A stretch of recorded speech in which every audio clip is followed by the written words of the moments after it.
বেশ, জয়বাবুর কাছে যেতে হবে। জয়বাবু হাত তুলছিলেন আপনি। প্রথমে প্রশ্ন করব, একটা ছোট্ট প্রশ্ন আছে আমার। আজকে যদি, যেটা আমি কেয়াদির কাছেও করলাম, একটা স্পষ্ট উত্তর চাই। আজকে যদি তৃণমূল বলে যে এই তো প্রমাণিত হয়ে গেল কংগ্রেস এবং বিজেপি এ টিম বি টিম, যেটা বলে থাকেন মমতা বন্দ্যোপাধ্যায় স্টেজ থেকে, সেটাই প্রমাণিত হলো আজকে। কারণ অধীর রঞ্জন চৌধুরী বলছেন তৃণমূলকে ভোট না দিয়ে বিজেপিকে ভোট দিন। কি বলবেন? আপনার প্রথম প্রশ্নের মধ্যে একটা ছিল ওয়ার্ড, সেটা হচ্ছে কনফিউশন। এই কনফিউশনের বিষয়টা একটু বলি। পশ্চিমবঙ্গে যে দলের নেতা আজকে আপনার বুমটা কেড়ে নিতে চাইলো, সেই দলকে আজকে পশ্চিমবঙ্গের মানচিত্রে খুঁজতে গেলে মাইক্রোস্কোপ লাগবে, প্রথম। দ্বিতীয় বিষয় হচ্ছে পঞ্চায়েত নির্বাচনের একটা ঘটনা মনে করে দিতে চাই। পঞ্চায়েত নির্বাচন ঘোষণা হওয়ার 24 ঘন্টার মধ্যে প্রথম যে মৃত্যু হয়েছিল সেটা একজন কংগ্রেস কর্মীর, এবং তারপরেও সেই দলটি সেই রক্তাক্ত হাত ধরতে কোনো দ্বিধাবোধ করেনি জোট বাঁধার জন্য, শুধুমাত্র রাজনৈতিক কারণে, রাজনৈতিক স্বার্থে। এটা গেল এক। দ্বিতীয়, উপনির্বাচনে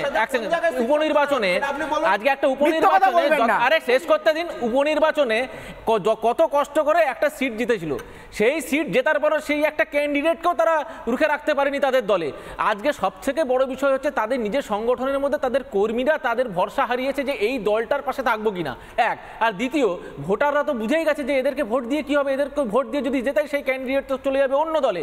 তো এইটাই হচ্ছে সবথেকে বড় কনফিউশন ক্লিয়ার করার জায়গা, যে অধীরবাবু আজকে যে বক্তব্যটা বলছেন উনি বুঝে গেছেন যে কোনোভাবেই ওনার বক্তব্য আর কোনোভাবে সাধারণ মানুষের উপরে কোনো প্রভাব ফেলবে না। কারণ যে ঘটনাগুলো মানুষের চোখের সামনে ভেসে উঠছে, সেটা হচ্ছে এক, তাদের সংগঠনের দুর্বলতা। দ্বিতীয়, একটা নির্বাচনে তাদের জয়ী প্রার্থীদের অন্য দল হাইজ্যাক করে নিয়ে যাওয়া, সেটা পুরো স্পষ্ট। আগামী দিন একটা ভোটও আর কংগ্রেসের কাছে যাচ্ছে না, এটা স্পষ্ট। 2024 নির্বাচন 4 জুলাই, 4 জুন ফল আসবে, দেখে নেবেন। বেশ, নীলাভ, আমি তোমার কাছে 10 সেকেন্ডের উত্তর নেব, তারপর আমি মমতা বন্দ্যোপাধ্যায় এবং শুভেন্দু অধিকারী কি বলছেন শোনাবো। তার আগে 10 সেকেন্ডের উত্তর, তারপর বাইট শোনাবো। 10 সেকেন্ডে কি বলেন তার উত্তর। না, দেখুন, উনি যেটা বলছেন কংগ্রেসের নাকি প্রাসঙ্গিকতা নেই। যে কংগ্রেসের প্রাসঙ্গিকতা না থাকলে রাত্রি 8টার সময় আপনাদেরও এখানে কংগ্রেসকে নিয়ে অনুষ্ঠান করতে হতো না, অধীর রঞ্জন চৌধুরীকে নিয়ে, আর আমাকেও আপনারা ডাকতেন না কংগ্রেসের হয়ে কথা বলার জন্য। এর থেকে বলছে প্রাসঙ্গিকতা আছে, এবং অধীর চৌধুরী এবারেও জিতবে, আপনারা লিখে রাখুন। আচ্ছা, বেশ, যদি কত ভোটে যেতে একটু যদি বলে দেন। ঠিক আছে, আসি। মমতা বন্দ্যোপাধ্যায়, শুভেন্দু অধিকারী কি বলছেন শুনবো, তারপর ফিরবো আলোচনায়। অম্বিকানন্দ মহারাজের কাছে আসবো। মমতা এবং শুভেন্দু। কে কত বড় গুন্ডামি করে যেতে, কে কত কি করেছে জীবনে। আমিও তো একদিন কংগ্রেস করতাম, সিপিএম কংগ্রেসের জোট ডেকেই চলে এসেছিলাম। কেরালায় কুস্তি আর এখানে দোস্তি। মুর্শিদাবাদ কেন্দ্রে দাঁড়িয়েছে কে? না তো তিনি বাবু, মানে যিনি আপনাদের এখানকার কংগ্রেসের প্রার্থী, তার বন্ধু মোহাম্মদ সেলিম মুসলিম গন্ধ পেয়েছে, ভাবছে সংখ্যালঘু ভোটটাকে যদি ভাগ করে দিতে পারি, হিন্দু মুসলমান করে, বিজেপি যা করে সিপিএমও তাই করে, এখানে কংগ্রেসও তাই করে। গতবারে অধীর চৌধুরী হেরেছিল নওদাতে, বেলডাঙ্গাতে, রেজিনগরে, ভরতপুরে, বড়মাতে, লিড পেয়েছিল বহরমপুর আর কান্দিতে। আপনারা জানেন অধীরবাবু জেতার পরে পার্লামেন্টে 5 বছর যে ভাষায় কথা বলেছেন, যে ভাষায় দেশের প্রধানমন্ত্রীকে আক্রমণ করেছেন, আপনারা জানেন। আপনাদের স্মরণ করাই, নর্দমার সঙ্গে নরেন্দ্র মোদীকে তুলনা করেছিলেন, মনে আছে না? ভুলে গেছেন? পার্লামেন্ট উত্তাল হয়েছে, স্পিকার ওকে ক্ষমা চাইয়েছে। এই অধীর চৌধুরী বুঝে নিয়েছে যে এবারে জেতা হচ্ছে না। ইতিহাসের কথা বারবার উঠে আসে, কারণ ইতিহাসেই তো ভবিষ্যতের পথ দেখায়। ইতিহাসই ভবিষ্যতে কি করা উচিত কি করা উচিত না সেই পথ দেখায়, এবং সেই ইতিহাস বারবার বলছে যে অধীর রঞ্জন চৌধুরীর যে মন্তব্য আজকের এবং তারপর ওনার যে রেগে যাওয়া, এটা অপ্রাসঙ্গিক নয়, এটা যেন একটা ট্রেন্ড ফলো করে আসছে। মহারাজ, আমি প্রথমেই আপনার কাছে যে প্রশ্ন করব, যে পশ্চিমবঙ্গে এবং ভারতবর্ষে কোথাও যেন রাম মন্দির প্রতিষ্ঠার পরে দেখা যাচ্ছে বেশ কিছু মানুষ যেন মেনে নিয়েছেন যে পরে কি হতে চলেছে। তাই একটা এক্সপ্লেনেশন হচ্ছে যে মেনে নিয়ে তিনি এমন কথা বলছেন, তিনি জানেন, যেটা শুভেন্দু অধিকারী বলছেন, তিনি জানেন যে হেরে যাবে কংগ্রেস, তাই তিনি বলছেন বিজেপিকে ভোট দিন। আরেকটা প্রশ্ন হচ্ছে আমার, তিনি যে বারবার এত রেগে যাচ্ছেন, এর কোনো স্পিরিচুয়াল অ্যাডভাইস আপনি দেবেন ওনাকে একটু শান্ত করার জন্য? না, প্রথমে আপনার এই প্রতিবেদনের মধ্যেই আমি আমার বক্তব্যের আপনার প্রশ্নের পার্টের আগে আমি একটু ভাস্করবাবুর কথার সূত্র ধরে বলি। আচ্ছা, ভাস্করবাবু একটা অদ্ভুত কথা বললেন, কার্তিক মহারাজের আশীর্বাদ নিয়ে নাকি আমাদের অধীর রঞ্জন চৌধুরী বহরমপুর লোকসভা কেন্দ্রে জিতেছেন। তা কার্তিক মহারাজের আশীর্বাদ নিয়ে যে উনি জিতেছেন, ভাস্করবাবু কি প্রত্যক্ষদর্শী ছিলেন? আমার প্রথম প্রশ্ন। দ্বিতীয় প্রশ্ন, আপনি একটু আগেই বিরোধী দলনেতা শুভেন্দু অধিকারীর একটা ক্লিপিংস দেখালেন, সেখানে বিরোধী দলনেতা বললেন স্পষ্টভাবে যে বেলডাঙ্গায় উনি হেরেছেন। তাহলে কার্তিক মহারাজের আশীর্বাদ থাকলে বেলডাঙ্গায় কিভাবে হারলেন? অনেক ইকুয়েশন আছে। আর কার্তিক মহারাজ সম্বন্ধে সমালোচনা করতে হচ্ছে ভাস্কর সিংহ রায়দের মতো বরিষ্ঠ জনেদেরকে, এটা আমাদের লজ্জা।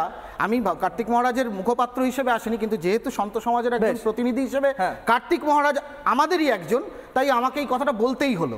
আর কার্তিক মহারাজ ভারত সেবাশ্রম সংঘের সর্বভারতীয় এবং ইন্টারন্যাশনাল ভারত সেবাশ্রম সংঘের সহ সভাপতি। তো তার কাছে যখন তৃণমূলে শুভেন্দু অধিকারী ছিলেন তখনও তিনি যেতেন। প্রত্যেক রাজনৈতিক দলের নেতারা, Trinamool, CPM, Congress, BJP, SUCI, forward block সবাই যায়। বেশ, বুঝলাম। কেন উনি কার্তিক মহারাজকে টেনে আনলেন আমি বুঝলাম না। খুব দেউলিয়া অবস্থা, বুঝতেই পারছি। বলেছি না, একদম ভুল করেছেন। আপনাকে দেখিয়ে দিলাম। এবং হিন্দু ভোটের ক্ষেত্রে অধীর বাবুর মতো নীলাভ ভাই বলছিলেন, আইনজীবী নীলাভ ভাই, যে অধীর চৌধুরীর মতো একজন বরিষ্ঠ রাজনৈতিক নেতা যিনি রাজ্যের নির্বাচনের আগে গিয়েছিলেন দলের বিরোধী দলনেতার রোল প্লে করছেন, সেই অধীর চৌধুরী এত উত্তেজিত হয়ে যাচ্ছেন কেন? এত মাথা গরম হয়ে যাচ্ছে কেন? গণতন্ত্র দিয়েছে বহরমপুর বিধানসভা কেন্দ্র চৌধুরীর মুখপাত্র। আচ্ছা ভাস্করদা, অধীর চৌধুরীর মুখপাত্র। ভেরি গুড, প্রমাণ হয়ে গেল, প্রমাণ হয়ে গেল, প্রমাণ হয়ে গেছে। কি প্রমাণ হয়ে গেছে? আপনি অধীর চৌধুরীর পক্ষে, প্রমাণ হয়ে গেছে, প্রমাণ হয়ে গেল। ভাস্করদা বলুন 10 সেকেন্ডে কি বলছেন বলুন। ভাস্করদা বলুন 10 সেকেন্ডে কি প্রশ্ন করছেন করুন, আমি মহারাজের কাছে আসবো আবার। হ্যাঁ, আমরা দেখলাম 2021 সালের বহরমপুর বিধানসভা, সেই বিধানসভায় যার যেখানে প্রভাব প্রশ্নাতীত অধীর চৌধুরীর, সেই বিধানসভা ক্ষেত্রে জয়ী হলেন বিজেপি। কোনো দিকে বিজেপি নেই, কিন্তু বহরমপুর বিধানসভাটা উপহার হিসেবে তুলে দিয়েছিলেন। উপহার হিসেবে তুলে দিয়েছিলেন। দুটো আসন পেয়েছে, দুটো আসন পেয়েছে। আমি একটা বক্তব্য আছে, আমার মনে হচ্ছে অধীর চৌধুরীর মানসিক সন্তুলন খারাপ হয়েছে কিনা জানি, তবে আপনার মনে হচ্ছে হচ্ছে। আপনি একটু আগেই, আপনি না, আমি আপনাকে ব্যক্তিগত আক্রমণ করছি না, আপনি একটু আগে অধীর চৌধুরীর হয়ে ব্যাটিং করলেন, করে টোরে এখন আবার বলছেন যে না না করে, এখন বলছেন দুটো আসন বিজেপিকে দিয়েছে। কেন সত্যের অপলাপ করছেন? কেন সত্যের অপলাপ? আচ্ছা মহারাজ, শেষ প্রশ্ন, এত রাগ হলে কিভাবে সেই রাগ কমানো যায়? হ্যাঁ, ছোট্ট করে। এক সেকেন্ড, আমার বক্তব্য আছে, এক সেকেন্ড। আচ্ছা, আমার একটা প্রশ্ন আছে ভাস্কর বাবুকে। মহারাজ এক সেকেন্ড, 10 সেকেন্ড সময় নিচ্ছি।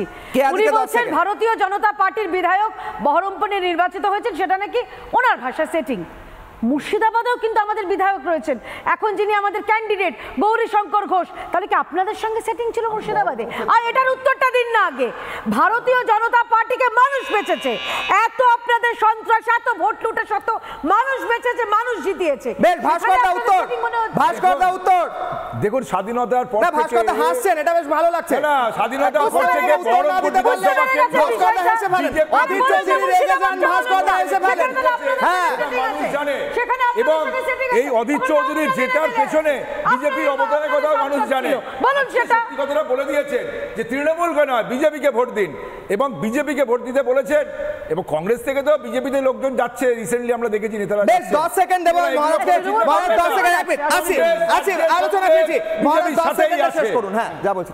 অধীর বাবুর দেখুন, এখন তো অস্বাভাবিক একটা গ্রীষ্মের দাবদাহ চলছে, তার মধ্যে দিয়ে অধীর বাবুর খুব সম্ভবত এবার পরাজয়ের একটা আশঙ্কা আছে, যেটা ওখানকার স্থানীয় মানুষজন এদের কাছ থেকে আমরা সূচনা পাচ্ছি।